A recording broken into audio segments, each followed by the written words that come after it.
एक दिन भगवान कृष्ण वृक्ष के कदम के नीचे सो रहे थे और उसने बाण मारा और भगवान के पैर में लगा और भगवान सा शरीर गोलोकवासी हो गए। बोले कृष्ण कन्हैया लाल की जय हो, बोले वृंदावन बिहारी लाल की जय हो। आचार्य सुखदेव जी कहते हैं ये श्री कृष्ण भगवान की सुंदर कथा हे परीक्षित आपको सुनाई और आज ये श्रीमद् भागवत की कथा भी सप्तम दिवस की समाप्त हुई।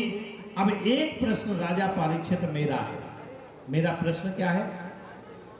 मेरा प्रश्न एक ही है। मेरा प्रश्न एक ही है। वो प्रश्न क्या है? ये बताओ तुम मरोगे क्या? तो राजा परीक्षित हंस के बोला, जो पहले उसे ये आभास था कि मैं मरूंगा, लेकिन आज कह रहा है महाराज मुझे तो मरना ही नहीं है, मैं तो अमर हूं, अजर हूं, अविनाशी हूं। क्योंकि उसे आत्मा का ज्ञान हो गया। और जिन लोगों ने कथा सुनी, ध्यान देना, अगर आप भी मृत्यु से डर रहे हो तो उस कृष्ण नाम को जान करके और आप भी मृत्यु से बच सकते हैं।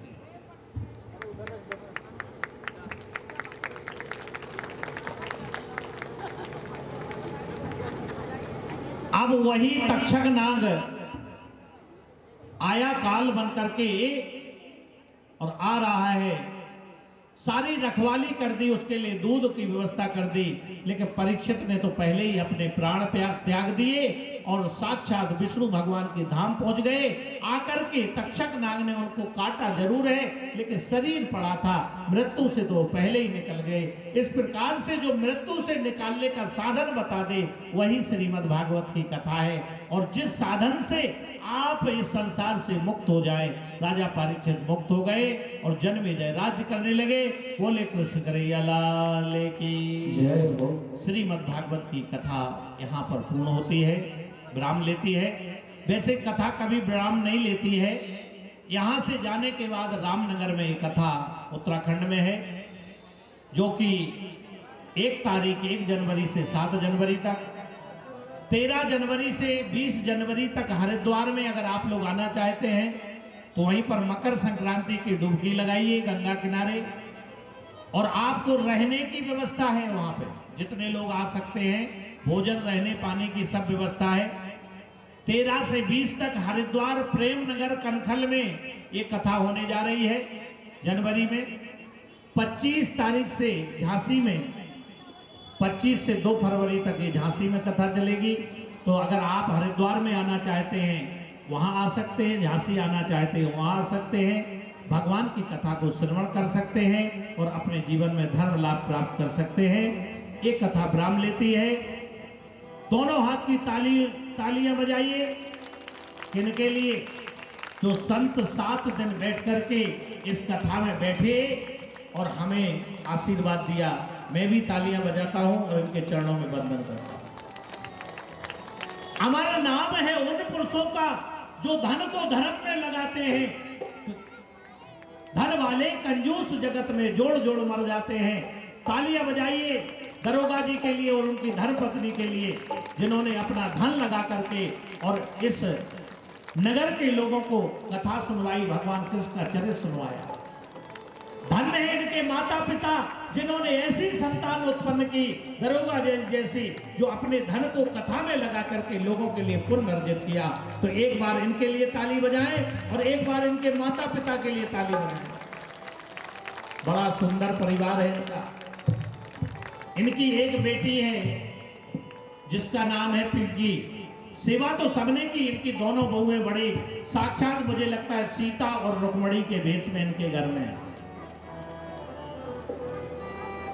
लेकिन रात दिन सेवा की कि कहीं किसी भी बात की कमी ना हो जाए। इनके लिए भी आप तालियां बजाइए।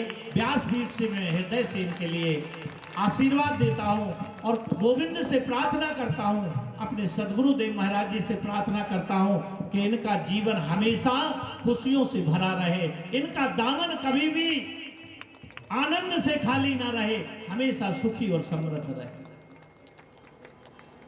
जिन लोगों ने कथा सुनी उनके लिए भी बहुत बहुत बधाई, बहुत बहुत आशीर्वाद। जिन लोगों ने कथा नहीं सुनी वो भी सुखी रहे, वो भी समृद्ध रहे, उनके लिए भी आशीर्वाद। हमारे संगीत के कलाकार बंधुओं ने बहुत सुंदर अपना सहयोग दिया